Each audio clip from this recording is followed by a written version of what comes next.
I want to especially thank you.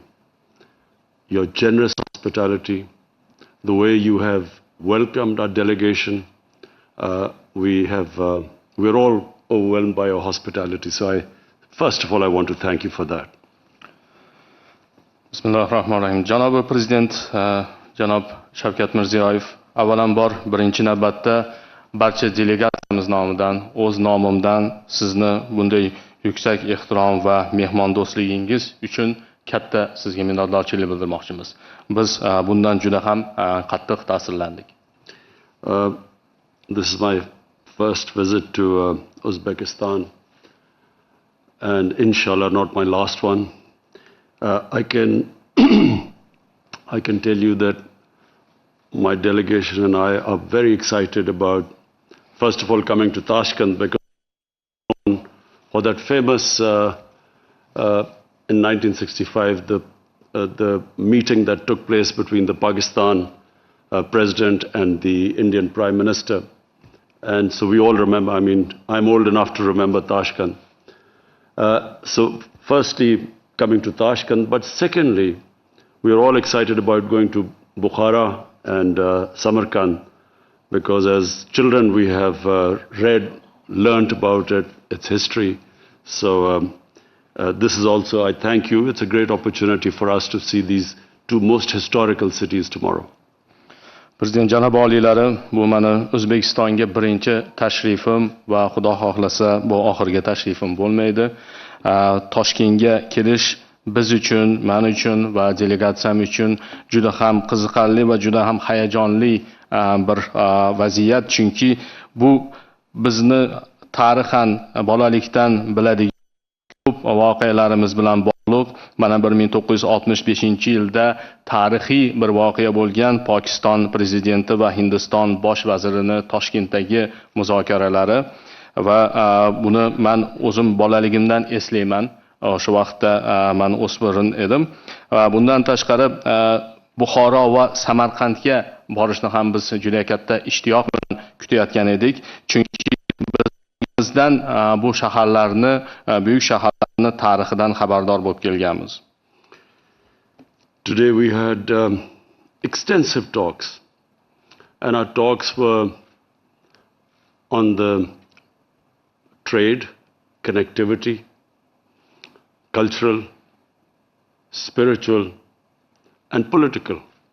So we had such long talks that by the end, Mr. President, I was able to almost understand half of what you were saying in Uzbekistani. Because Urdu is so close to your language, I'm sure that more meetings and I will be able to understand all of it. We won't need an interpreter. Prezident janob oliylari, bugun biz juda ham kengaytirilgan, keng qamrovli muzokaralar olib bordik. Juda ko'p mavzularni muhokama qildik. Savdo to'g'risida gaplashdik, o'zaro bog'liqlik to'g'risida, madaniy masalalar, ma'naviy masalalar, siyosiy masalalarni gaplashdik. Shunday uzoq muloqot qildikki, men muloqotimizni yakuniga kelib, sizni gapirayotgan gapingizni o'zbek tilidagi so'zlaringizni deyarli yarmini tushunishni boshladim. Menimcha, agar bunday muloqotni davom ettirsak, keyinchalik men 100% tushunaman, chunki urdu tilimiz o'zbek tiliga yaqin va bizga tarjimonning hojati bo'lmay qoladi. So first about the economic cooperation. Both of us are on the same path. Mr. President, you're talking about new Uzbekistan, Naya Uzbekistan, and we are talking about Naya Pakistan. The journey is the same. Number one, we want to lift our people out of poverty. We want a bottoms-up approach rather than a trickle-down approach, which has been traditional. So we are on that journey where we are trying to pull people out of poverty. And this is the model of our Prophet Muhammad sallallahu alaihi wasallam. In the state of Medina, he is the first one who started a welfare state where even when they did not have money, the concentration was that a state only prospers when everyone prospers, when it's an inclusive development. And China recently has proved that if you take the people out of poverty, the whole state becomes rich. So we are on that same journey. I know you are concentrating on education and lifting your people up from their current economic situation. Secondly, we have now changed emphasis from geostrategic to geoeconomics. Our whole idea is that we have to create wealth. If we create wealth, then we can spend it on our lower strata of the society and lift them up. So this is extremely important for us, that we now have strong trading relationship with Uzbekistan, which is the biggest country in Central Asia. And we feel that this will benefit both of us. It will be a win-win situation for both Pakistan and Uzbekistan, the stronger we improve our trading ties. Prezident janobi oliylari bizni muhokama qilgan yo'nalishlarimizda avvalambor biz iqtisodiy hamkorlik to'g'risida gaplashdik va bu borada ham bizni fikrlarimiz juda ham hamohang bo'ldi. Bizni oldinga qo'ygan rejalarimiz ham juda ham mushtarak. Mana siz yangi O'zbekiston qurish to'g'risida gapiryapsiz. Biz Naya Pokiston dasturini oldinga suryapmiz va bu har ikkala dasturni ham asosiy negizida bo'lgan masala bu aholida kambag'allarni qisqartirish, kambag'allikdan chiqarish insonlarni va bu ishni amalga oshirishda pastdan yuqoridan pastga emas, pastdan quyi qatlamlardan eng kambag'allarni holatidan kelib chiqqan holda yuqoriga qarab borishni rejalashtirganmiz. Mana shunday yo'nalishda birinchi bo'lib payg'ambarimiz Muhammad sallallohu alayhi vasallam Madina shahrida yo'lga qo'yganlar va o'sha davrda hattoki o'sha aholini qo'lida pul bo'lmagan taqdirda ham shu vaziyatdan kelib chiqish, ya'ni kambag'allarni holidan xabar olib, kambag'alni qoldirmaslikka harakat qilganlar va buni natijasida ulkan bir davlatni qurishga erishganlar. Hozirgi kunimizda esa bunga Xitoy yaqqol namuna bo'lib turibdi. Ya'ni bunday yondashuvni haqiqatda ham to'g'ri yondashuv ekanligini isbotlab kelmoqda. Ya'ni aholini eng quyi qatlamlariga e'tibor berib, ularni kambag'allikdan chiqargandan keyin mana o'shalar boy bo'lsa, unda albatta davlat ham boy bo'ladi. Mana shu yo'nalishda sizni ham fikrlaringizga biz juda ham qo'shilishamiz. Ta'limga e'tiborni juda katta ta'limga e'tibor bermoqdasiz va bu yo'nalish orqali aholini aynan holatini yaxshilash, iqtisodiy va ma'naviy holatini yaxshilashga urg'u bermoqdasiz. Va bu yerda asosiy g'oyalarimizdan bittasi bu geosiyosatdan geoiqtisodiyotga o'tish va bu juda ham muhim va bu yo'nalishda savdoni yo'lga qo'yish, bu to'g'risida ham juda ham yaxshi bir fikrlarga kelishib oldik va albatta bu yo'nalishlarni amalga oshirishda o'zaro manfaatli yondashuv bo'lishligi katta ahamiyatga ega. Mana shu yo'nalishlarda biz siz bilan muloqot qilib kelishib oldik. So Mr. President, you can imagine the amount of interest in Pakistan for the trading ties and the economic ties between our two countries. We have brought a delegation. It's one of the largest delegations ever of business community to come to go out of their country. We have brought 130 of our top business houses. And when I was leaving this morning on my mobile phone, I had messages from other business houses who also wanted to come today. So this is the beginning of, inshallah, a very powerful relationship between the two countries. And we feel that we can mutually benefit each other. We are really interested, our business has signed a lot of MOUs, as you mentioned in your speech.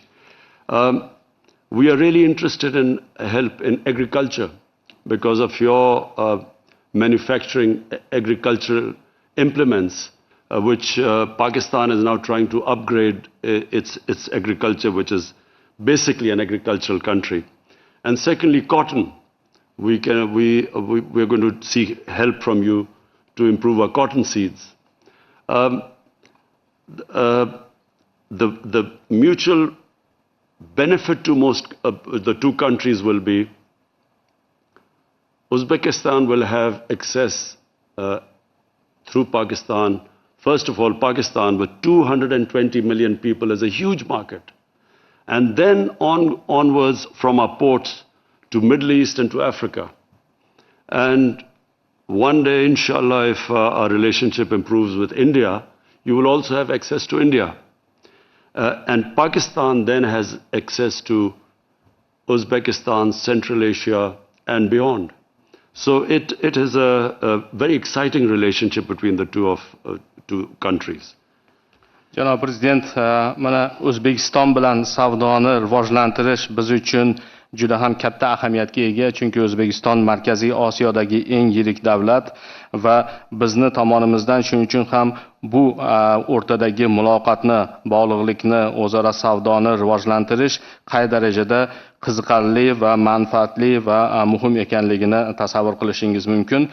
Mana hozir biz 130 kishidan iborat bo'lgan yirik bir delegatsiya bilan keldik, ya'niki ular Pokistondagi tadbirkorlar vakillari, juda ham yirik tadbirkorlik birlashmalarining vakillari va bugun ertalab bu yo'lga chiqishimizdan oldin mana mobil telefonimga yana bir qator murojaatlar kelib tushdiki, boshqa tadbirkorlik guruhlaridan ular ham O'zbekistonga kelib, ular ham o'zaro aloqani o'rnatishga qiziqishlari bor ekanliklarini aytishdi va xudo xohlasa albatta bu yo'nalishdagi ishlarimiz o'zaro manfaatli hamkorligimiz davom etadi. O'zbekistondagi mana siz bir qator o'zaro anglashuv memorandumlari to'g'risida aytdingiz, o'zaro biz kelishib olgan nuqtalarimiz to'g'risida. Bundaylardan bittasi biz uchun albatta birinchi navbatda qishloq xo'jaligi yo'nalishida bevosita qishloq xo'jaligi sanoati, ya'ni O'zbekiston qishloq xo'jaligi yo'nalishidagi ishlab chiqarayotgan jihozlari, dastgohlari, mashinalari bizga juda ham katta bizda qiziqish uyg'otdi, chunki Pokiston avvalambor agrar iqtisodiyot asosidagi mamlakat hisoblanadi va ikkinchi masala bu yo'nalishda bizda paxta urug'chiligi masalasi. Bunga ham juda ham katta qiziqishimiz bor va mana shu bizga juda ham foydali bo'ladi deb ishonchimiz komil. Endi o'z navbatida O'zbekistonni Pokistondan oladigan manfaatli bir natijalarga to'xtaladigan bo'lsak, avvalambor Pokiston 220 million aholiga ega bo'lgan yirik bir bozor desak bo'ladi O'zbekiston mahsulotlari uchun, xizmatlari uchun. Bundan tashqari O'zbekiston Pokiston orqali, Pokiston dengiz portlari orqali Yaqin Sharq va Afrika mamlakatlari bilan ulanish, ularga ham o'z mahsulotlarini yetkazish imkoniyatiga ega bo'ladi va xudo xohlasa o'rtadagi munosabatlarimiz tiklanadigan bo'lsa, Hindiston bozoriga ham kirib kelishga bu yo'l ochadi deb ishonamiz. Va shuning uchun ham Pokiston esa o'z navbatida O'zbekiston orqali O'zbekiston bozori va shu bilan birgalikda Markaziy Osiyodagi boshqa mamlakatlar bozoriga kirib kelish imkoniyatiga ega bo'ladi va bu bilan to'xtalib qolmasdan albatta Markaziy Osiyoda atrofidagi mamlakatlarga ham bog'lanish imkoniyatiga ega bo'ladi. And so to connect, the two countries need to improve, number one, our air connectivity. And so for that, we have decided that we will try and increase the frequency of flights between the two countries. Secondly, through land, we have experimented that a truck has left Pakistan-Torkham border and has arrived in 2 days to Uzbekistan. So land connectivity, but most of all, and I know it is your brainchild and your passion, the railway from Mazar Sharif, from Uzbekistan, Mazar Sharif to Peshawar, which an idea which we all feel in Pakistan extremely excited about. We think that this really would change everything if we can have this railway line. It will improve connectivity between the two countries and the transportation of goods. And so that I assure you that President Shaukat, I will be pursuing it, my government will be pursuing it, and rest assured that we will try and push this extremely exciting project as much as we can. Va o'zaro bog'liqlik to'g'risida gapirar ekanmiz. Bu yerda albatta ikkita yo'nalish juda ham muhim. Birinchisi bu havo orqali aloqalarni o'rnatish va bu yo'nalishda mana siz bilan janob oliylar biz kelishib oldik. Birinchi qiladigan ishimiz o'zaro yo'lovchilarni havo orqali qatnovlarini demak raqamini oshirish va shundan keyingi yo'nalishimiz havodagi kargo yuklar tashishni ham yo'lga qo'ygach, keyingi yo'nalish bu albatta avtotransport, ya'ni yer usti transporti orqali o'zaro aloqalarni, iqtisodiy aloqalarni rivojlantirish. Mana siz aytib o'tganingizdek, Pokiston chegarasidan O'zbekiston hududiga qadar bir sinov tajriba sifatida avtotransport yo'lga chiqqan va 2 kun ichida O'zbekistonga kirib kelishga muvaffaq bo'lgan. Va bu ham bu yo'nalishda katta salohiyat mavjud ekanligini bildiradi. Va keyingi masala albatta bu sizning o'zingizning g'oyangiz mahsuli bo'lgan juda ham katta loyiha. O'zbekiston bilan Mozori Sharif Qobul orqali Pokistonning Peshawar shahrini bog'lovchi temir yo'l loyihasi. Mana bu loyihani siz juda ham ilg'or tartibda targ'ib qilib kelyapsiz va biz Pokistonda sizni fikrlaringizni o'rganib bunga ishondik va hozirgi kunda bu g'oyani naqadar to'g'ri ekanligini anglab katta ishtiyoq bilan uni amalga oshirishni kutib qolmoqdamiz. Chunki bu mamlakatlarimiz o'rtasidagi tovarlarni transportiga, ularni yetkazib berishga juda ham katta xizmat qiladi va shu yo'nalishda albatta janobi oliylari, men sizga ishontirib aytamanki, shaxsan o'zim va meni hukumatim mana shu g'oyani ortida turamiz va buni albatta amalga oshirishda sizga ko'makchi bo'lamiz. And we discussed the political situation in Afghanistan in details. We are both concerned as neighbors of Afghanistan that people of Afghanistan have suffered for the last 40 years. And as neighbors, we feel they are our brothers, that there should be peace there, there should be a peaceful political settlement there. So we discussed that in details. And we also resolved that the neighbors, Uzbekistan, Tajikistan, Iran, Pakistan, and even Turkey, we will try and help facilitate a peace process in Afghanistan. And for that, we hope that our foreign ministers will first meet, and then we will go on and try to have a summit so that we can stop what looks like a civil war. Va keyingi masalamiz biz har tomonlama muhokama qilgan masalarimiz bu Afg'onistondagi siyosiy holat bo'ldi. Buni har tomonlama siz bilan muhokama qildik. Albatta har ikkala mamlakat Afg'oniston bilan qo'shni mamlakatlar hisoblanamiz. Shuning uchun ham bu mavzu biz uchun juda ham tashvishli, katta ahamiyatga ega bo'lgan mavzu. Qolaversa, afg'on xalqi mana 40 yildirki mana shu notinchlikdan, jangu jadallardan aziyat chekib kelyapti va bu afg'on xalqi biz uchun birodar xalq hisoblanadi. Shuning uchun ham sizning ham bizning ham fikrlarimiz mushtarak bo'ldiki, Afg'onistonda tinchlikni o'rnatishni biz siyosiy murosa orqali yo'lga qo'yishga kirishimiz lozim va bunga bu yagona yechim bo'lishi lozim. Va bu yo'nalishda O'zbekiston, Tojikiston, Eron, Pokiston va hattoki Turkiya bilan birgalikda fikr almashib mana shu ishga birgalikda kirishish to'g'risida kelishib oldik. Birinchi qadam sifatida bizni tashqi ishlar vazirlarimiz bu yo'nalishda muhokamalarni, muloqotlarni yo'lga qo'ysalar, keyinchalik davlat rahbarlari darajasida summit o'tkazish fikri ham muhokama qilindi. And finally, Mr. President, about the cultural aspect. This is extremely exciting that we have decided now to make a film on the first of the great Mughals, Zahiruddin Babur. His dynasty ruled India for 300 years. And during that time, India was considered one of the richest places in the world.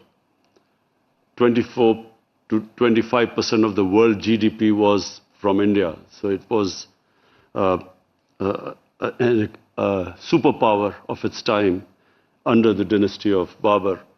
So I think people, the young people in Uzbekistan and in Pakistan must know this connection. This connection stayed for hundreds of years between this part of the world and our part of the world. And we feel that this film would, and similar films, not just this film, they will connect the people of the two regions together. And then we can think of films on Iqbal, on Mirza Ghalib. I never realized that Mirza Ghalib was popular here. And then Imam Bukhari and, who we are all connected with in the subcontinent. So we hope that this will be the beginning of a strong cultural exchange between the two countries. Va nihoyat so'nggi mavzu bu madaniy aloqalar mavzusi bo'ldi. Bu yo'nalishda ham biz uchun juda ham qiziqarli va hayajonli bo'lgan bir mavzuni muhokama qildik. U ham bo'lsa buyuk ajdodimiz Zahiriddin Muhammad Bobur, ya'ni butun dunyoda buyuk Mo'g'ullar imperiyasini asoschisi deb sanaluvchi Zahiriddin Muhammad Bobur to'g'risida bir film yaratish, birgalikda shuni filmni yaratish g'oyasi bo'ldi. Albatta Zahiriddin Muhammad Bobur imperiyasi Hindistonda 300 yil davomida hukm surgan va o'sha hukmronlik davrida Hindiston iqtisodiyotini shu darajada ko'targanki, jahon yalpi ichki mahsulotining 25% o'sha davrda Hindistonning ulushiga to'g'ri kelgan. Juda ham yirik, qudratli bir davlatni yaratgan va albatta bu tarix to'g'risida Pokistonlik yoshlar, O'zbekistonlik yoshlar xabardor bo'lishlari kerak. Biz o'rtamizdagi bu rishtalardan ular xabardor bo'lishliklari kerak va shuning uchun ham bu filmni va nafaqat bu kelajakda shunga o'xshagan boshqa filmlarni ham yaratish bizga juda ham ma'qul bir g'oya bo'ldi va bunga juda ham katta qiziqish bildirmoqdamiz. Hozir kelajakda Muhammad Iqbol to'g'risida, Mirza G'olib to'g'risida, hattoki biz Mirza G'olibni O'zbekistonda bilishlaridan ham unchalik xabarimiz yo'q edi va bundan keyin Imom Buxoriy to'g'risida albatta shunday filmlarni, shunday madaniy o'rtadagi aloqalarni, almashuvlarni yo'lga qo'yadigan bo'lsak, bu albatta har ikkala mamlakatga juda ham katta naf keltiradi. And inshallah, as our countries get together, get closer together, cultural exchanges get stronger, then, Mr. President, I will introduce cricket to the people of Uzbekistan. Va albatta Xudo xohlasa prezident janobi oliylari agar mamlakatlarimiz yana ham bir-biriga yaqinlashsa, o'rtadagi madaniy aloqalarimiz yana ham kuchaysa, Xudo xohlasa O'zbekiston xalqiga kriket o'yinini ham olib kelib tanishtiraman. Thank you. Rahmat. Men o'ylayman, avvalambor men sizga mamnuniyat bilan aytamanki, mana shu 2 yildan burun O'zbekistonda birinchi marta kriket federatsiyasi ro'yxatga olib, 2000 dan ko'p yoshlarimiz kriket o'ynayapti. Men mana shu siz bu soha bo'yicha juda katta muvaffaqiyatlarga erishganingizni inobatga olib, biz bu sohani ham juda katta rivojlantiryapmiz. Bu sohada ham men o'ylayman birgalikda hamkorlikni amalga oshiramiz. Thank you very much. By the way, 2 years ago in Uzbekistan we have registered the Cricket Federation of Uzbekistan.